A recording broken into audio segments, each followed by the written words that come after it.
Today I'm going to explain the principles of generating power in the forehand stroke. We recently covered how to use the hips properly, but I've noticed many players still have common technical issues. Most players aren't rotating their waist correctly. There are two main problems. The first issue is that players aren't fully engaging their waist in the rotation. Many players incorrectly drop their left shoulder to find the ball. I don't know who taught this technique. How to find the ball with the shoulder like this. After rotating this way, notice where my waist is directed. I'm rotating upward diagonally. This downward rotation directs force toward the ground instead of forward. Oh, that coach teaches like that, then I have nothing to say anymore.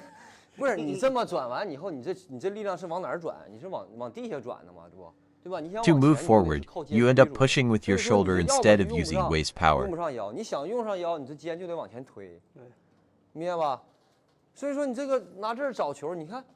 After this motion, your right shoulder becomes higher than your left. This positioning eliminates your visual perspective for the shot. During the stroke, your main shoulder should be lower than your secondary shoulder.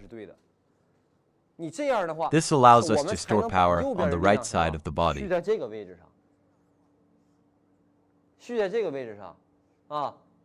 My left shoulder moves naturally with body rotation without forced effort. When I sink my shoulder down, feel the compression in your waist area. Sense how the power concentrates in this region.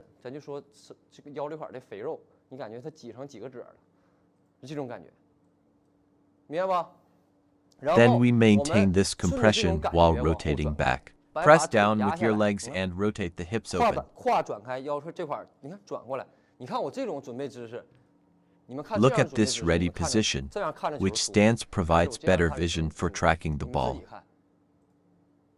You can decide yourself, isn't it feel more comfortable when doing this? The compressed position creates several folds of tension in the waist area. This tension stores energy for the stroke. Players with abdominal muscles can particularly feel this engagement. My entire power is stored on this side.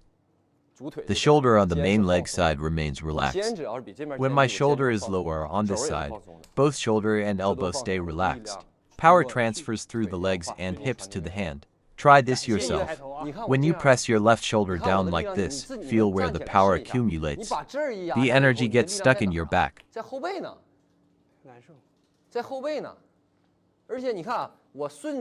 From this position, I cannot rotate forward properly. I can only rotate upward, which creates this problematic form. This motion is too common among adult players. Amateur players using this technique cannot generate power. Your swing path doesn't match the ball's trajectory. You're on different levels, like being on the 5th floor while the ball is on the 3rd. You must be on the same path to make proper contact. Some viewers mentioned Jokai uses this technique. Look more carefully at Jokai's technique. He does have some downward motion, but his forehand is actually very skilled.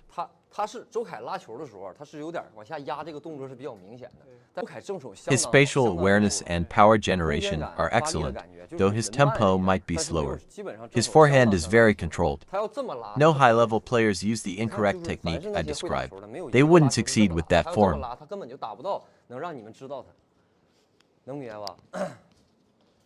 This is the first fundamental issue to correct. Without fixing this, no hip or leg power will transfer properly. The power gets stuck at the waist rotation phase. Think of your power transfer like water flowing through pipes. The faucet represents your hand. If any section gets blocked, whether beginning, middle, or end, water cannot flow.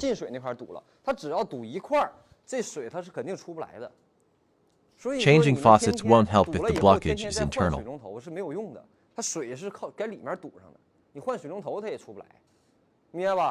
Similarly, blocking at the waist prevents leg and hip power from reaching the hand.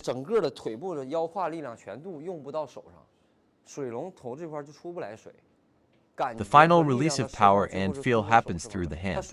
Although the hand doesn't generate the power, it delivers the final contact and sensation. To avoid blockages, ensure proper power transfer from legs through hips to waist and hand. Get the entire kinetic chain working correctly.